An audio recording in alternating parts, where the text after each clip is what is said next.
छोरा हुनुहुन्छ र निकै पहिले तपाईँ जस्तै उहाँको जीवनी थियो, सबै त्यागेर देवघाट आएर बस्नुभयो, जोगी बन्नुभयो। यो देख्दाखेरि कस्तो लाग्यो दाइ? होइन, यो यात्रा मेरो पनि त्यही हो, यात्रै त्यही। मैले त पहिल्यै भनिरहेको छु।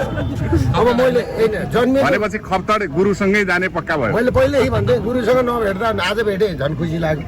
हजुर होइन, मैले यो जुन व्यवस्था, यो जुन हरेक कुराहरू हामीले भनेको लक्ष्यमा पुग्न सकेन भने मेरो पनि यात्रा गुरुकै जस्तो हुन्छ। यति हो। अब मेरो अहिले माथि छ, तल छैन, सेतो छ। त्यो तलको पनि फ्याँक्दैन, माथिको खोल्ने, तल लाउने हो, माथिको खोलिदिने हो। दारी चाहिँ मेरो आउँदैन, समस्या छ क्या मेरो। हामी लिम्बुवानको मान्छे पऱ्यौँ, उता पूर्वतिरको पानी त्यतिको खाइयो।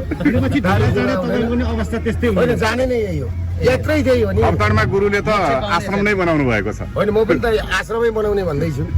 अब झन् सजिलो भयो। सजिलो भयो। होइन, मुढा ठोस्ने, आगो ताप्ने, बस्ने। पवित्र भूमि देवघाट आउँदाखेरि